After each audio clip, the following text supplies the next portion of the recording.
لو كان فيهما آلهة إلا الله لفسدتا.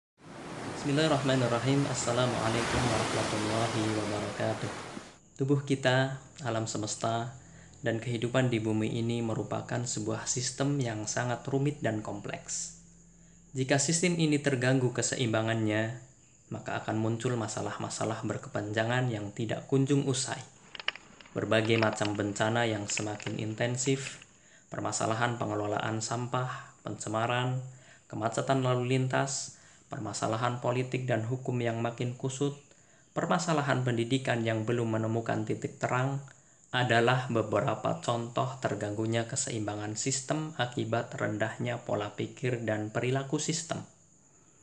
Kegelisahan inilah yang memicu Dr. Ing. Insinyur Agus Mariono untuk menulis sebuah buku yang terbilang langka tetapi sangat fenomenal.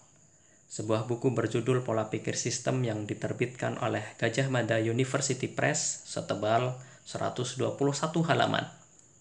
Penulis yang lahir di Sukoharjo tanggal 3 November 1963 berharap dengan ditulisnya buku ini, pola pikir sistem dapat diadopsi oleh para pembacanya, selanjutnya dapat diimplementasikan dalam kehidupan sehari-hari.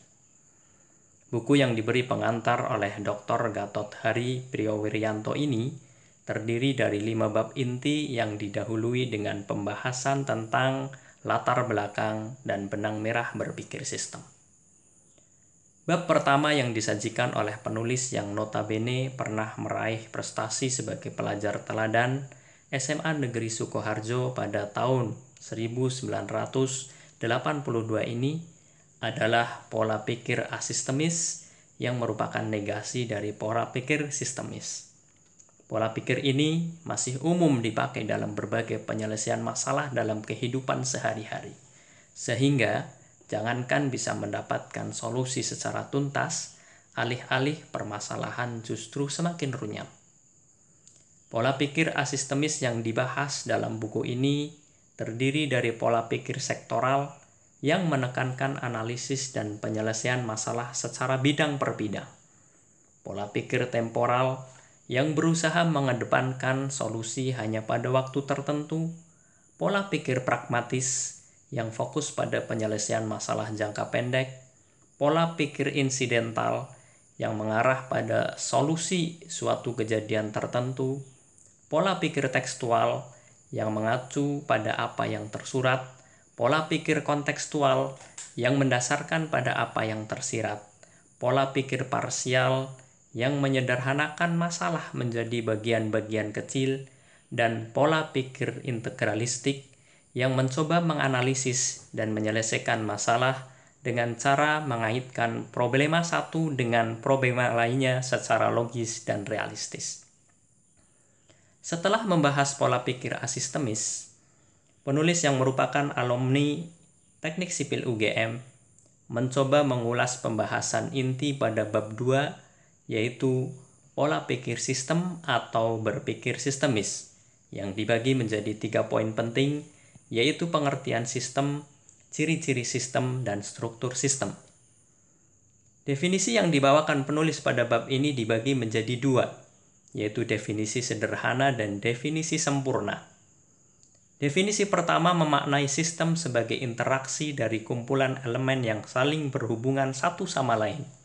Sedangkan definisi kedua memaparkan bahwa sistem merupakan keterpaduan antar elemen yang saling berinteraksi, berintegrasi, sharing, sinergi, dan kolaborasi untuk suatu tujuan tertentu dengan proses mekanisme metabolisme feedback loop berupa input proses output tertentu dengan target produk dan waktu pencapaian tertentu dengan mekanisme kontrol perencanaan, pelaksanaan, dan evaluasi secara kontinu, bersifat terbuka, mempunyai batasan-batasan tertentu, dan berada atau terkait pada lingkungan tertentu. Dari definisi lengkap inilah kemudian penulis menjabarkan secara lebih detail dalam 11 ciri-ciri sistem dan struktur sistem yang mengarahkan perubahan pada filosofi hierarki menjadi format horizontal network atau struktur sistem vertikal dinamis. Penulis yang telah berhasil menyelesaikan studi S2, doktoral, dan postdoktoral di salah satu universitas di Jerman ini mencoba mengurai lebih dalam tentang konsep berpikir dan berperilaku secara sistemis melalui bab ketiga pada buku ini.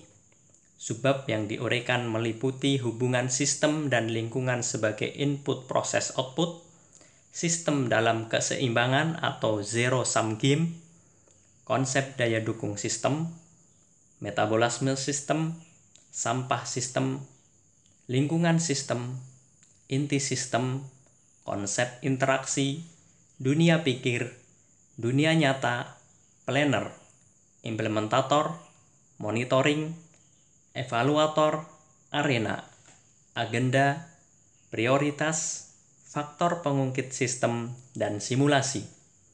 Harapan penulis dari uraian tersebut adalah agar dapat membuka cakrawala lingkup bahasan sistem yang cukup luas dan dapat dipakai sebagai acuan dalam menelaah bab selanjutnya. Kelanjutan bab yang dibahas penulis adalah pengembangan sumber daya manusia berpikir dan berperilaku secara sistemis.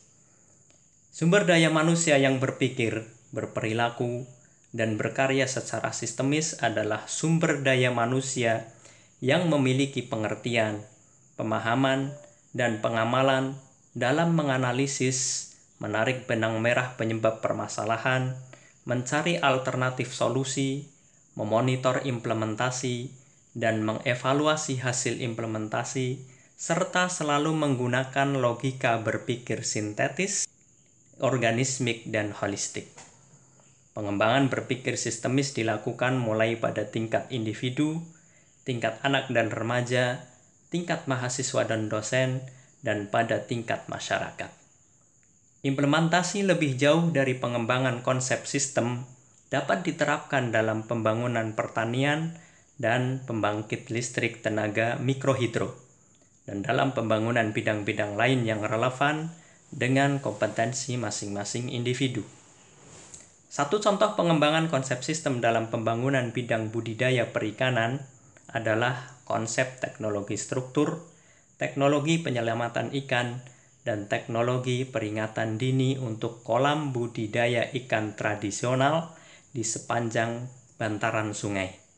Perencanaan, pelaksanaan, pengelolaan, dan pembuatan sistem mengacu pada konsep struktur kolam yang kokoh dari terjangan banjir, konsep kolam retensi yang berfungsi ganda sebagai kolam budidaya ikan, konsep penyelamatan ikan dengan jaring bertali dan berpelampung, dan konsep sensor level air yang terhubung Internet of Things untuk peringatan dini datangnya banjir.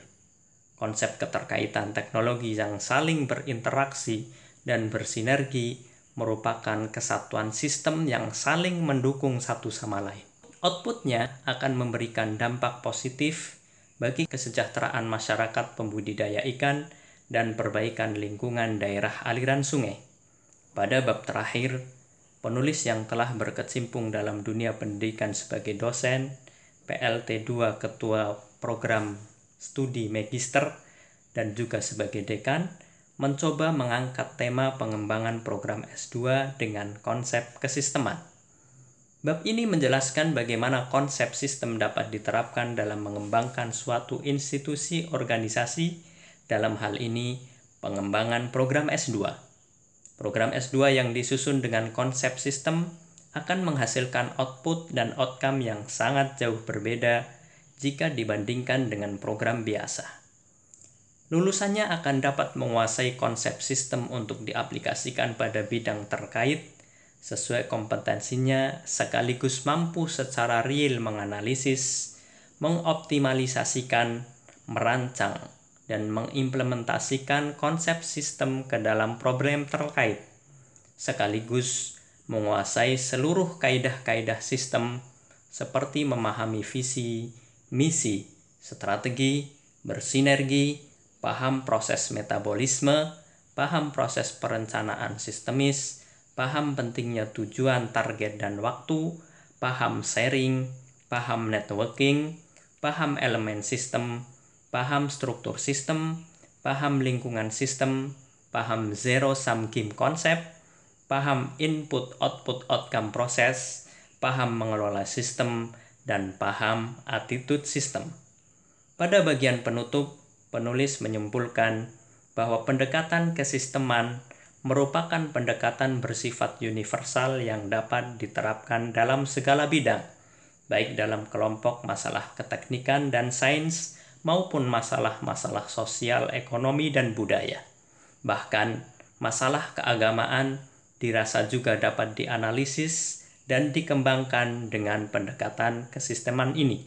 Akhir kata, semoga ulasan ini bermanfaat dan menambah cakrawala berpikir dan berperilaku secara sistemis bagi kita semua. Terima kasih dan wassalamualaikum warahmatullahi wabarakatuh. لو كان فيهما آلهة إلا الله لفسدتا